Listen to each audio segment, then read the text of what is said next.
लगते ही गहरी निद्रा में चले गए। दोपहर का वक्त खा पी के आए तो बताइए करीब से भारत के सेठ जी थे, गहरी निद्रा में चले गए और बड़े व्यक्ति की कौन उनको डिस्टर्ब करे, कौन जगाए। मीटिंग हो, मीटिंग 1 घंटे की संपन्न हुई, सारे लोग चले गए। अब वही एक व्यक्ति रुका था जिसका वहां टाट बिछा हुआ था। वो सोचे सेठ जी उठे तो टाट में लेके चलूं, तो सेठ जी को जगाते हुए कहा सर जाइए जाइए जाइए, मीटिंग हो गया। कहा मीटिंग हो गया? अरे मीटिंग तो बहुत अच्छी हुई भाई, बहुत अच्छी बात बताई गई। ठीक है मैं चलता हूँ। जो एक घर गए, मैडम जी बड़ी उत्साहित देखी, आज साहब जी आए हैं हमारे सीख करके जरूर खुश होंगे। हाँ बताइए क्या क्या सीखे वहाँ, क्या क्या हुआ वहाँ? कहे हाँ वहाँ बहुत अच्छी मीटिंग हुई, 3 चीज सीखने को मिला। आइए आइए आइए, बैठिए बैठिए बैठिए, जाइए जाइए। तो मैडम जी का चेहरा उतर गया, क्या आज तक हम इतना मीटिंग से के ज्ञान मिलता ही नहीं, हमारे कौन लोग आए हुए थे कि क्या सिखा दिया हमारे साहब को। उनको लगा कि कुछ मैटर गड़बड़ है। कहे अच्छा चलिए बहुत अच्छा आप चीज सीख के आए, यही जाप आप लगाइए, यही जाप लगाते रहिए रात भर। और मैडम नाराज होकर अपना रूम में सो गई।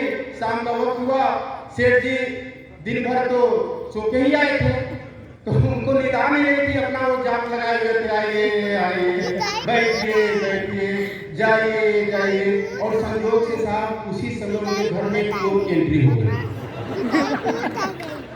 चोर जो ही घुसा तो लेकर आइए आइए आइए, चोर खड़ा है, अरे जगह क्या कोई?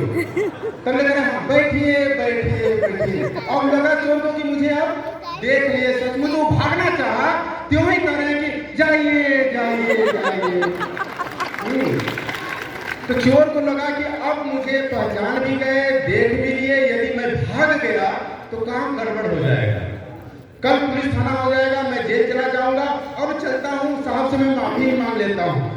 अब वो चोर भागे भागे आया, कहा साहब साहब माफ करिए माफ करिए। क्या बात है? कह रहे सब जानते भी आप अनजान बने हुए हैं, ये लीजिए पैसा, ये लीजिए रुपया, ये लीजिए सोना चांदी, मुझे छोड़िए मैं निकलता हूँ। अब वो आदमी भाग गया जो दे करके सोना चांदी। अब ये आदमी अपनी मैडम जी को जगाए, कहे कि देखिए ये सब आ गया मेरे पास। कहे क्या कर रहे थे? बस ये जाप लगा रहा था। कहे सोचिए कि मीटिंग में जाकर के सोने का इतना बड़ा फायदा है, यदि मीटिंग में जग करके ज्ञान ले लिए होते तो क्या हो गया होता। तो साहब हमारे बीच में ऐसे लोग नहीं हैं, सोने वाले तैयार हैं, जगने के लिए तैयार हैं। साथियों आज हम लोग भिलवाड़ा की धरती पे मौजूद हैं और जो भी व्यक्ति यहाँ पे आए हैं उनके जीवन की कहानियां बदली है साहब, और मेरे जीवन की भी कहानी इसी भिलवाड़ा की धरती से बदली है। क्योंकि मेरे ग्रेट अप्लाइन श्री दरोगा सर ने एक बार मैं चाहूंगा दिल खोल के ताली बजा दीजिए। उन्होंने जब मुझे पहली बार बोला था जब मैं स्टूडेंट लाइफ में था, और मैं थोड़ा पुलिंदु सर को माफी चाहूंगा, वो मेरे बारे में झूठ बोले।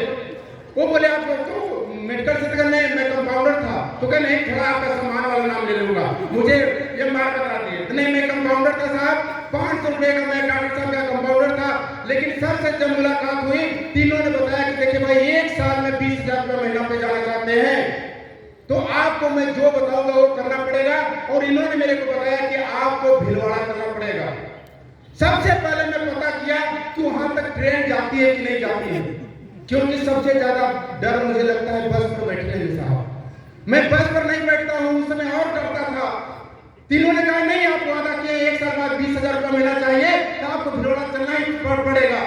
और साथियों जिस बस में बैठने से मैं इतना डरता था कि 125 किलोमीटर में साइकिल से चला जाता था बस पे बैठने के डर की वजह से। मैंने संकल्प लिया कि मैं पता किया तो पता चला जयपुर तक उस जमाने में ट्रेन आती थी और 250 किलोमीटर का सफर बस से करना पड़ता था यहाँ आने में। लेकिन मेरे को लगा कि नहीं यार जब मैं वादा किया हूँ तो वादा से नहीं मुकरूंगा। और साथियों मैं उस दिन भिलवाड़ा आने का संकल्प लिया, जयपुर में बैठ का सफर किया और डरते कांपते हिलते डोलते वो 4 घंटे का सफर मेरे जीवन का सबसे दर्दनाक सफर था। और मैं भिलवाड़ा आया साहब, और भिलवाड़ा आने के बाद यहाँ का वातावरण, यहाँ का ट्रेनिंग, यहाँ का माहौल, यहाँ पर प्रोडक्ट, यहाँ कंपनी का जो विस्तार था, इन सारे चीजों को देखने के बाद जो मेरी सोच बदली, जो मेरे सपने बदले साथियों वहां से मैं संकल्पित होकर काम करना चालू किया। एक साल में राइट इंश्योर बन गया, दूसरे साल टेक्निकल इंश्योर बन गया और स्टूडेंट लाइफ में मैं इमरान इंश्योर बन गया। साथियों, एक शानदार जीवन तक पहुंच पाया। तो इसके पीछे सबसे बड़ा कारण साथियों ये भीलवाड़ा का सफर और हमारे बीच में बहुत सारे साथी पहली बार भीलवाड़ा आए हुए हैं। मैं सभी लोगों को धन्यवाद दूंगा और आपको धन्यवाद देना चाहिए अपने अपलाइन का। जो साथी आपको यहाँ पे लाने में आपका सहयोग किए हैं, आपको मोटिवेट किए हैं, आपको प्रेरित किए हैं, उन सभी लोगों को जरूर धन्यवाद दीजिएगा। क्योंकि आने वाले 1 साल 2 साल आने वाले कुछ समय में आप भी जब एक अच्छे मुकाम पर होइएगा तो जरूर उनको कहीं न कहीं याद करिएगा। तो साथियों, यही भीलवाड़ा की धरती है जहाँ से लोगों की कहानियां बनती है। हम सब लोग लगे यहाँ पे मौजूद हैं और मैं चाहूंगा अंतिम बात यही कि एक बार थोड़ा से नींद दूर होनी चाहिए कि नहीं होनी चाहिए? तैयार है? एक बार मैं चाहूंगा साहब एक बार जोरदार तालियां, म्यूजिक एक बार जबरदस्त ताली बजा दीजिए और आप लोग एक बार बिंदास झूम के एक बार डांस कर लीजिए ताकि नींद आ जाए।